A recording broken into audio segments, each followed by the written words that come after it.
Well, we talked about the best movies of 2019. Now we gotta dive into the deep end. The worst movies of 2019. Just to clarify, these aren't the movies that I think are the technically worst movies of 2019, although a lot of those do fit that criteria. But no, these are just the ones that I hated watching. These are the ones that I wanted to walk out of the theater or close my laptop when I was watching. But I stuck through it for some reason. And just like the top 10 best movies of 2019, first off, I didn't get to see every movie that came out, and honestly, I skipped out on a lot of movies that I didn't think I would like, because I value my own sanity, even though I stuck through watching these. The rules of this video are chaos. And secondly, this is just my opinion. These are the ones that I hated. If you loved any movies on this list, cool, for you. But I hated these. So, let's dive in, starting with Number 10. Anytime that there's a January release date attached to a movie, you have to be a little bit nervous, and Serenity made me nervous. To be fair, I actually quite enjoyed the trailers. They looked really interesting. I didn't really have a sense of what the movie was, which I kind of loved about it, but this thing just felt completely flat for me. Looking back on it, I can't really remember what this movie was about. I just remember the ending was absolutely insane. And it was just a bonkers movie. It's one of those movies, though, that you can have fun watching. Like, if you were to just turn it on with a bunch of friends and have a good time and watch a bad movie, I guess this could fit that criteria, but at the same time, it just wasn't very interesting at all. Number 9. I'll be completely honest, I'm not even sure why I went and saw this movie after I saw the trailer, because they spoiled the ending to A Dog's Way Home in the trailer, and it still blows my mind that they let that happen. And honestly, I could crap about this movie all day, and a lot of kids' movies just do kind of suck, to be completely honest. But on top of that, I mean, this movie just wasn't good at all. The CGI is terrible. You don't really feel the friendship between the dude and the dog. You just care that there's a dog on the screen. That's really all you feel. And the rest of it just feels really unbelievable. There's just nothing there for me. But, I mean, the fact that it still spoils the movie at the end of the trailer. Karen, can you play the clip?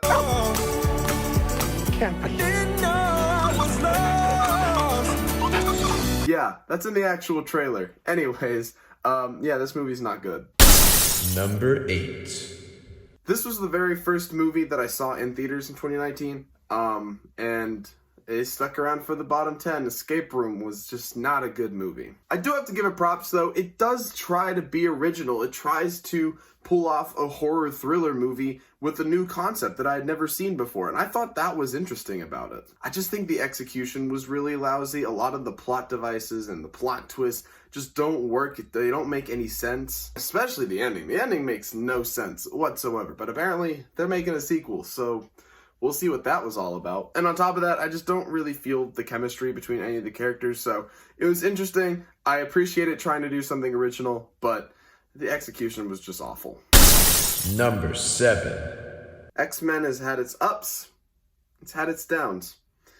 And this is one of the downs. Dark Phoenix was just painful to sit through. First off, you can really feel that they rushed the production of this. I think they were trying to get this out before Disney bought 20th Century Fox, before that deal went through. So you can really tell that there's just not a whole lot of effort put into this movie. And that's my biggest issue with it, is that they don't even try to tell a compelling story. They literally rehash the story from X-Men 3 The Last Stand. It's the exact same story. We've seen the Dark Phoenix storyline before. Why did we have to do it again, but worse? And on top of that, it felt like they were just throwing these characters away. It didn't feel like they cared anymore. It just looked like they were trying to put out a big budget movie before Disney bought it over. I think that's just the thing I hate the most about this movie, is that they could have done so much more with this movie. They could have picked a different storyline, or even if they stuck with the Dark Phoenix storyline, they could have done so many interesting things, but it just felt rushed. It felt like there was no effort or care put into this, and it really shows. Which really sucks, because I like a lot of the X-Men movies. There are a couple that don't quite work, but I like most of them, but this just felt like a really unsatisfying conclusion. Number 6. I'll be real, I'm surprised it took this long to get like a Lego Movie rehash remake. But Playmobil the movie just didn't work. I think the main reason why this doesn't work is that you just don't buy into anything. Nothing feels realistic. The whole Lego Movie idea works because it's people controlling the Legos, and it feels like you're in this kid's imagination as they're playing with it. But Playmobil getting sucked into the world, that was just a really dumb choice. I think if this went in a completely different direction than the Lego movie did, this could have been actually a pretty interesting movie, but this just doesn't work, and it ultimately feels like Playmobil as a company, which is just not as good as Lego. Number 5.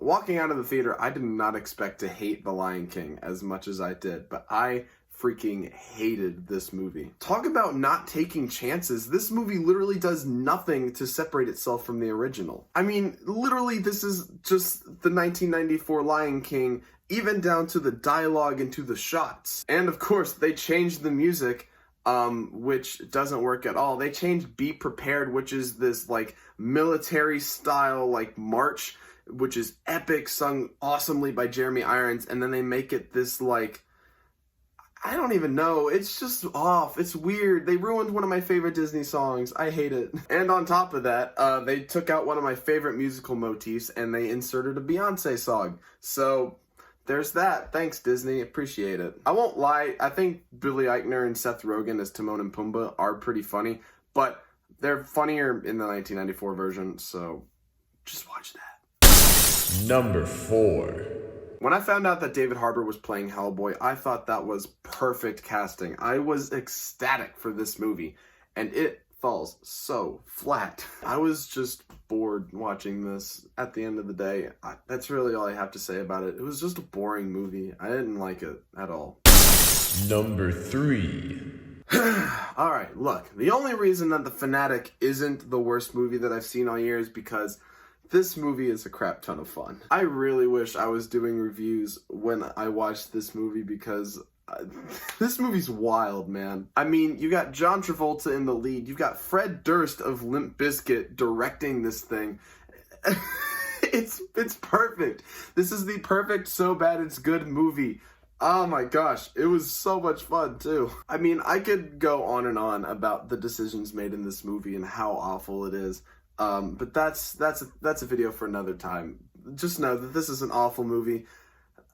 But if you want to watch John Travolta going over the top, you can't get much better than this. Number 2. Sci-fi, Keanu Reeves, shouldn't be able to go wrong with that, right?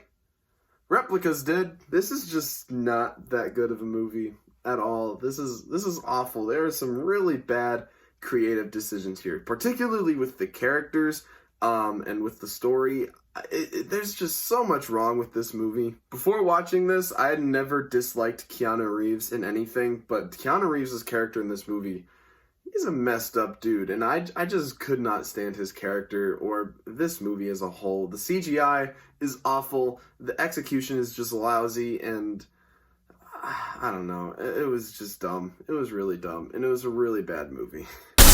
Number 1.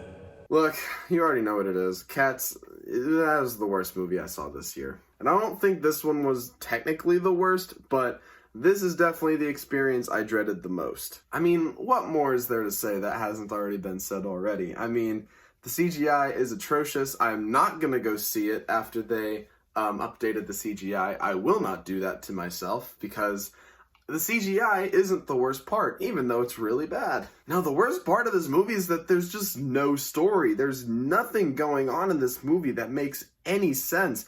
It just feels like 2 hours of, I don't know, what was this movie? But in all seriousness, though, yeah, Cats was the worst movie I saw this year. There was no question. When I saw it, I was like, that's not getting beat. That was the worst movie I saw this year. Woo! So happy we got through that. I hate thinking about all of those movies, except for The Fanatics. The Fanatic is fun, like I said. If you liked this video, please give it a thumbs up. It lets me know that you like my videos. Also, subscribe down below and hit the notification bell to be the first one to know when I upload a new review or list. I've got my top 10 best movies of the decade coming out soon, as well as my top 10 most anticipated movies of 2020, so be on the lookout for those. Again, you can subscribe down below, hit the notification bell, and you'll be one of the first ones to know when I put out a new video. Other than that, that's really all I've got. Thank you guys so much for watching. Hope you guys have a great day, and I'll see you in the next one.